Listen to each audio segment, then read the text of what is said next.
Holy Shroud and the visions of Maria Valtorta.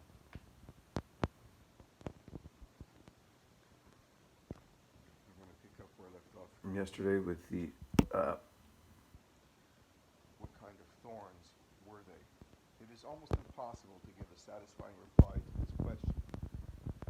Some ancient writers, bearing in mind that the crown preserved in the Notre Dame Cathedral in Paris is thornless, thought they might come from sea rushes, which, as a matter of fact, are thornless. However, many of the spines venerated in various parts of the world, like that of Andrea, are real wooden thorns, long and sharp. Others hold that Jesus' crown was made of rhamnus, a prickly shrub common in Judea and called in Italy Christ's thorn or holy thorn. Yet others believe it was made of acanthus or bramble bush. As for Maria Valtorta, she says that they were boughs of wild hawthorn, still flexible because springtime keeps them relatively soft, though the long and sharp thorns are really hard. Dr. Hynek agrees with her in substance. He explains, "Consider the thorns of the Savior's crown, which is preserved in the treasury of St. Peter's and in the Basilica of the Holy Cross in Jerusalem, Rome. Consider also the thorn of Andrea, which reddens with blood whenever Good Friday coincides with the feast of the Annunciation of Mary, March 25th, as occurred in 1932, bearing in mind that all these thorns are very long, 8-10 centimeters or 3-4 inches. I am of the opinion that the crown of thorns was made of intertwined boughs of oriental acanthus, Acanthus orientalis, which, precisely, has long, large, sharp thorns. These could, therefore, wound the head even if they are a little ways away from it. This could be tested with a bough of wild acanthus."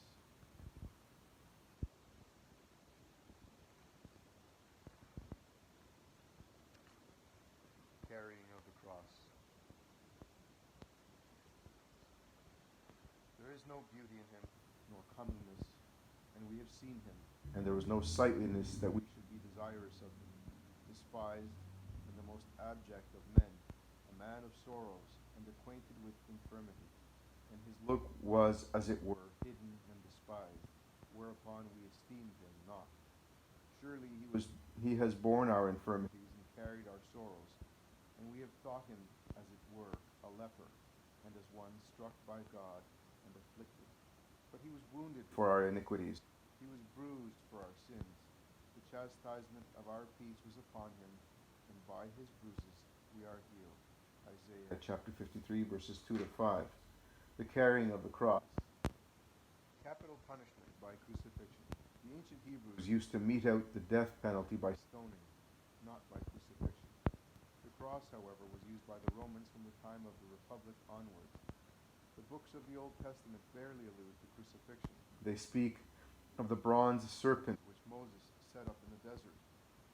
Jesus referred to it when he said, "As Moses lifted up the serpent in the desert, so must the Son of Man be lifted up, that whosoever believes in him may not perish, may have life everlasting." At first, crosses were made of one single vertical beam to which the one sentenced to death was tied.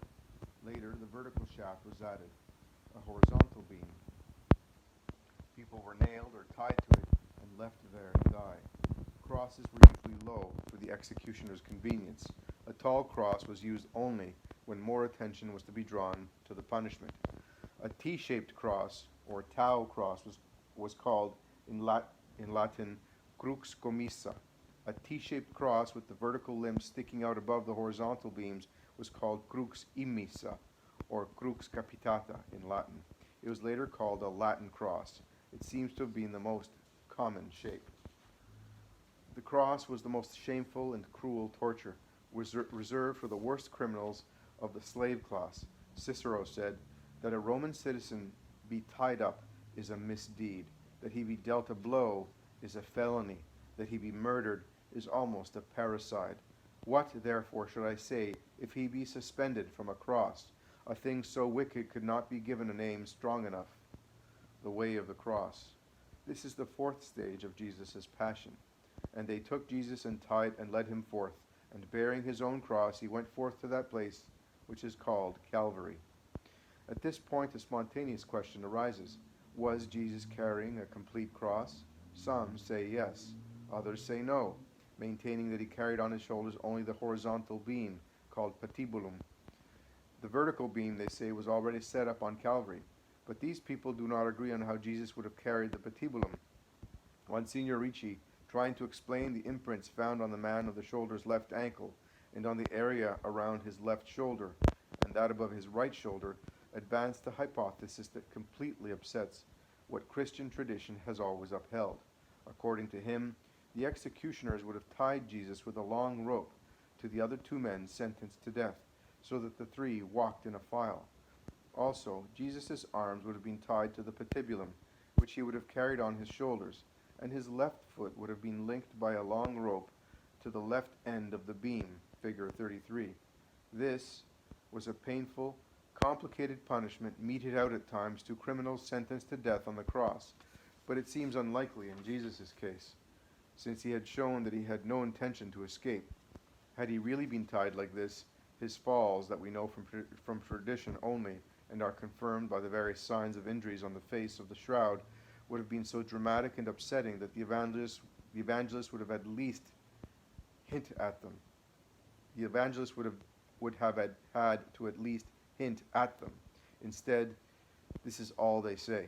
Matthew chapter 27, verse 32. And going out, they found a man of Cyrene named Simon. Him they forced to take up his cross. Mark chapter 15, verse 21. And they forced one, Simon, a Cyrenian, who passed by, coming out of the country, the father of Alexander and of Rufus, to take up his cross. Luke chapter 23, verses 26 and 32. And as they led him away, they laid hold of one Simon of Cyrene, coming from the country, and they laid the cross on him to carry after Jesus. And there were also two other criminals led with him to be put to death. John chapter 19, verses 16 to 17. And they took Jesus and led him forth, and bearing his own cross, he went forth to that place which is called Calvary, but in Hebrew, Golgotha. As can be seen, there is not even the slightest hint of arms or ankles being tied, or of a rope that would have fastened Jesus to the other two, not even when Simon of Cyrene was compelled to take the cross. Maria Valtorta, in her account of the Passion, says that Jesus carried by himself the entire cross. She also remarks, I once read about this when I used to read, in other words, years ago, that the cross was put together on the top of Golgotha, and that along the way those who were to die carried only the two beams in a bundle on their shoulders. It can very well be true, but I see a real cross, well assembled, solid, perfectly fitted in the intersection of both arms, and well reinforced with nails and bolts in the arms. Actually, if one thinks it out, it was meant to hold up the non-negligible weight of an adult's body, and hold it up even during the final convulsions. Again, non-negligible. One understands then that it could not be put together then and there on the narrow, awkward top of Calvary. A few considerations support Maria Valtorta's description. One, she says nothing against what is stated in the Gospel. On the contrary, the Gospel, with its sober narrative, would seem to confirm what she says. Two, the Latin text of the Gospel passage of St. John reads, Bajulans sibi crucem, which I believe could be translated accurately as loading the cross on himself. The sense of this phrase is definitely against Ricci's interpretation. 3. Valtorta's description is consistent with Christian tradition, which has always seen Jesus carrying a whole cross on his way to Calvary. The pilgrims who do the way of the cross in Jerusalem have been using an entire cross for centuries. 4. The cross, though heavy, could be carried by Jesus. Some maintain that the horizontal beam alone could have weighed about 40 kilograms, 88 pounds. It would have been too much for Christ, who had been scourged. However, we know little or nothing of the thickness or length of the cross. Of course, it must have been heavy, but not so much that a man could not carry it. In fact, Jesus did not bear the whole weight, since the longest beam was constantly touching the ground. Jesus, therefore, more precisely, almost dragged the cross. Dr. Barbet cannot agree, saying that all the texts have carry or bear, not drag. I think, however, that the authors used the correct words. They could not have used the verb to drag, which means to draw or pull that which is heavy or resists motion. Jesus was not pulling the whole cross, since he held up most of the weight. He therefore really carried it, even if the end of the longer beam touched the ground, thus lightening the total weight by about 25%. 5. Some claim that they can estimate the weight of Jesus' cross from the size of the wound mark on the man of the shroud's shoulder. The width of this imprint would correspond to the thickness of the cross. It seems to me, however, that such an estimate is wrong from the start. The imprint probably resulted from several scourging wounds enlarged and blurred by rubbing. It could have been produced even by a timber only 7 or 8 centimeters thick, 2.7 or 3.1 inches. We know from historical documents that various ancient peoples often used to condemn criminals to the cross, but we also know that the way they compelled them to carry their crosses and crucified them varied from place to place. 7. Jesus' 3 falls on his way to Calvary, known from tradition, could have been caused by his great weakness and by the weight of the whole cross. It is not necessary, in my opinion, to resort to Ricci's complicated bindings. The Holy Shroud, far from contradicting Maria Valtorta's account, actually confirms it.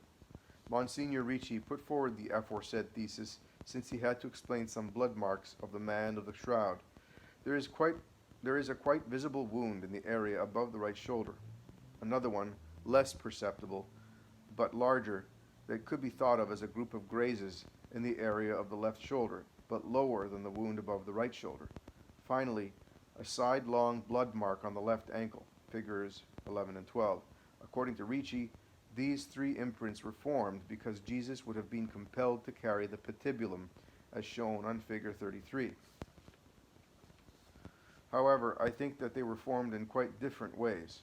Let us begin with the first wound, the one above the right shoulder.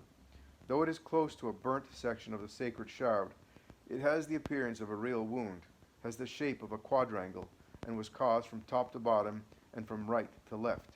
I believe that it could have been caused by rubbing against the place where the 2 beams of the assembled cross met, a rubbing which would have reopened and enlarged the scourging wounds. A few syndenologists confirm that. R.W. Hynek. We find in Holy Scripture, however, an important observation. Matthew chapter 27, verse 31. And after they had mocked him, they took off the cloak from him and put on him his own garments and led him away to crucify him. St. Mark chapter 15, verse 2 repeats literally. Professor Miklik, in his fine book La Passione di Nostro Signor Gesù Cristo secondo disegni antichi, notes that those to be crucified who were not given back their clothes carried to the place of torment only the horizontal arm of the cross. They were nailed to it, then lifted with it and fastened to the vertical beam, which was already at the execution site. However, those who, like Christ, were dressed in their own garments again, carried an entire cross. It was put on the ground at the place of torment, and they were nailed to it, then lifted up to die on the cross. G. Caselli. Of particular interest is the observation on the right shoulder of a contusion due to crushing, with grooves and wounds caused by the pressing of a heavy, hard object. There is no doubt that it was produced by the wood of the cross that weighed upon that shoulder. This observation is of unquestionable value to establish that Christ was forced to carry a whole, entire cross, even though we know that it had been the Romans' practice to make those condemned to such a torture carry only the patibulum, or horizontal board, while the stipes, or vertical board, was already driven into the ground of the place previously appointed for the execution. It is true that other distinguished exegetes, like Professor Savio, disprove with solid arguments such an assertion. But for us doctors, the presence of this contusive mark on the right shoulder is pathognomic for the entire cross, cruc immissa or commissa. Immissa, if it was shaped like a Latin cross, with a the traditional shape with a top, with a head.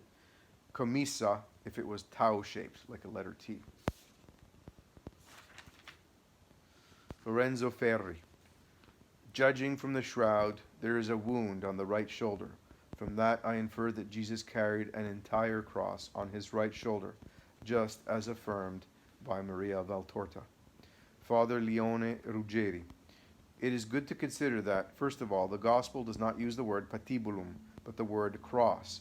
Et baiulans sibi crucem, John chapter 19, verse 17. It is true, however, that a patibulum could be called a cross through synekdosh. Whatever that means, synekdosh, I don't know what that word means.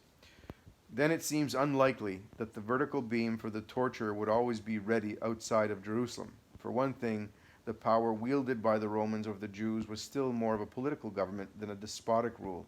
As a matter of fact, the Jews were only tributaries. For another thing, setting up such a perpetual death threat in the face of the capital city would have been loathsome to Pilate and little in keeping with his character, since he sought to win over the people by seeming mild and democratic.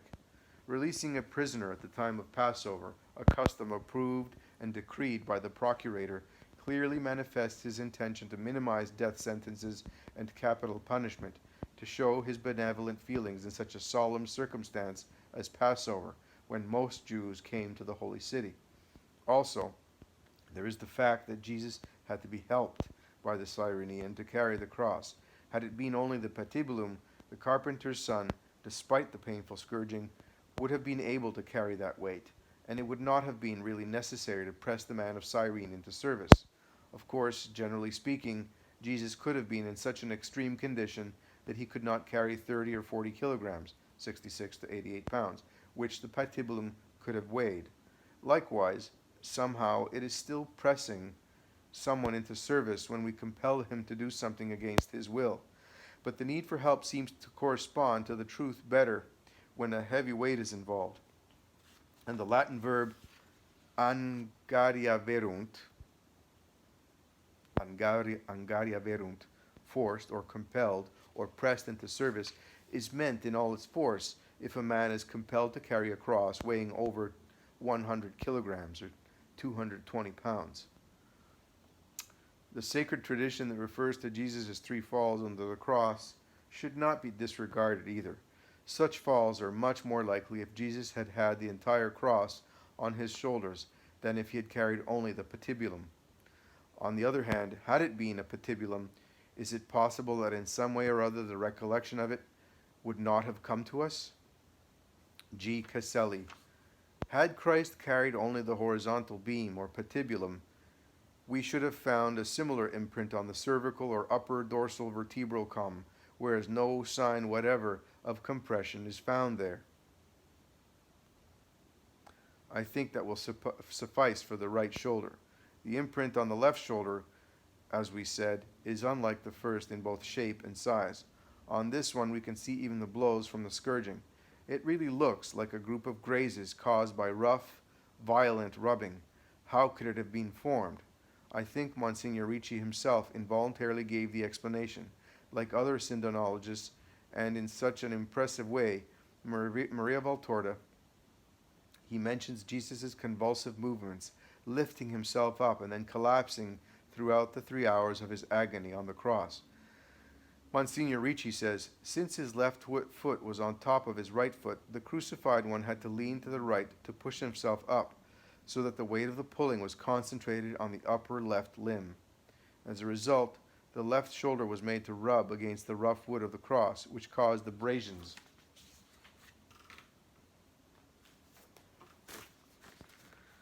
Enlarge the scourging wounds. This,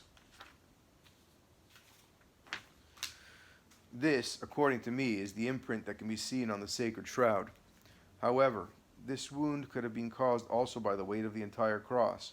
On those occasions, when Jesus fell on the way to Calvary, as we know from tradition, Dr. Caselli wrote, we also find on the left shoulder other signs of a serious contusion. We could consider it, too, to have been produced in all likelihood by the wood of the cross during the various falls, which tradition has told us about.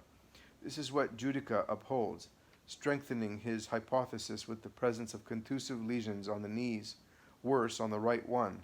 These could have been produced only if a heavy object was weighing down upon the back. Maria Valtorta also speaks about these contusive lesions on the knees, especially the right one, as we shall see.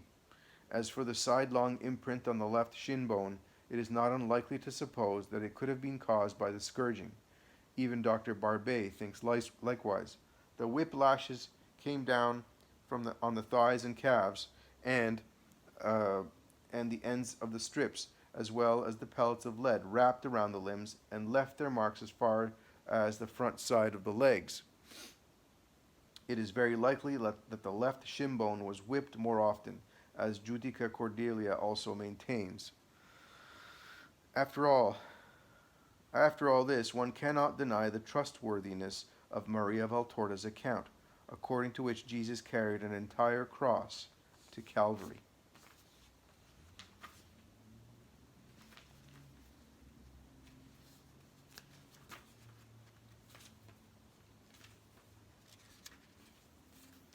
The cross of Jesus. The evangelists do not describe the shape of the cross, but give us a hint when they speak of the inscription that was put on it above Jesus. And Pilate wrote a title also, and he put it upon the cross. And they put over his head his cause written, "This is Jesus, the King of the Jews." And there was also a superscription written over him in the letters of Greek and Latin and Hebrew, "This is the King of the Jews." On that account, it is clear that the vertical beam stuck out above the horizontal one. It was a crux immissa, or crux capitata, as the most ancient fathers thought. St. Irenaeus, for instance, says that Jesus' cross had 4 tips, 2 lengthways and 2 widthwise. St. Augustine held the same view. As we saw, Maria Valtorta declared that Jesus carried an entire cross to Calvary. It was a real cross, well assembled, solid, perfectly fitted in the intersection of both arms, and well reinforced with nails and bolts in the arms. Then she described Jesus' sufferings during his 3-hour agony. She said also that the crucified God was able to lever his entire body by pushing with the nape of the neck on the horizontal beam of the cross. His sufferings became greater and greater. The body has the first archings characteristic of tetany, and every outcry from the crowd worsens them. The death of the nerves and fibers spreads from the tortured extremities to the trunk. This causes the respiratory movements to be more and more difficult. The diaphragmatic contractions weaker and weaker, and the heartbeats more and more irregular. The face of Christ alternately changes from bright red flushes to the greenish paleness of a man bleeding to death. The mouth moves with greater difficulty because the cramp is being spread even to the jaws by the overly tired nerves of the neck and even the head, which together levered the entire body dozens of times, propping themselves against the horizontal beam of the cross. According to Maria Valtorta, therefore, Jesus' cross had the Latin shape, but the 2 beams were not flush. The horizontal one somewhat jutted out from the vertical one, enough so that Jesus could lean the nape of his neck on it. The Gospel does not allow us to reconstruct the height of the Lord's cross either. Some evidence, however, suggests that it was fairly tall. St. Matthew wrote, "And immediately one of them, running, took a sponge, and filled it with vinegar, and put it on a reed, and gave him to drink." St. John wrote, "And they, putting a sponge full of vinegar on a stalk of hyssop, put it to his mouth." Jesus' head, therefore, must have been somewhat high above the ground, if it could be reached only with a reed. What St. Luke says is also of interest. Joseph of Arimathea went to Pilate and begged the body of Jesus, and taking him down, he wrapped him in fine linen, and laid him in a sepulchre that was hewed in stone. Jesus was very probably suspended to a tall cross known as crux sublimis, and used only to draw attention to the one dying. According to a much disputed ancient tradition, the Lord's cross would have been 4.8 meters high, 15.7 feet, and its horizontal beam about 2.5 meters long, or 8 feet 2 inches. Maria Valtorta says that the vertical beam of the cross was about 4 meters high, 13 feet. They carry their crosses. Those of the 2 thieves are shorter. That of Jesus is much longer. I would say that its vertical beam is no less than 4 meters. I see it carried already assembled. We should note, however, that this is only Valtorta's personal estimate. She herself declared, As for measuring, I'm not worth a thing. Her interpretation, nevertheless, does not clash with the gospel, and agrees in substance with the opinion of many synodologists and exegetes. According to them, Jesus' cross must have been no less than 3.5 meters high, 11 foot 6. Even Professor Judica Cordelia could be said to roughly agree with her, because he thinks that Jesus' feet on the cross would have been about 1 meter, about 1 yard from the ground. After Jesus' death, his cross and the crosses of the thieves crucified with him were probably buried near the sepulchre. The Hebrews considered it a serious desecration to bury in the common graveyard those who had been executed, so they used to bury them in a place apart, together with the instruments of their execution. In about AD 125, Emperor Hadrian had a temple to Jupiter built precisely on Mount Calvary out of hatred for Christians. Thus, the places sanctified by Christ's death and resurrection remained hidden under the pagan temple until about AD 325, when Emperor Constantine decreed that it be pulled down and a large Christian basilica be erected on the same place. This work gave St. Helena, Constantine's mother, the opportunity to go to Jerusalem to look for the Savior's cross. She found it, together with other important relics of the Passion, among which was a part of the inscription set up above Jesus' head, figure 46. Some critics think all this is sheer legend. However, one cannot doubt the authenticity of St. Cyril's letter to Constant, Emperor Constantine's son. St. Cyril, Bishop of Jerusalem, who died in 386, wrote, "In the time of Constantine, your father, the salutary wood of the cross was found in Jerusalem."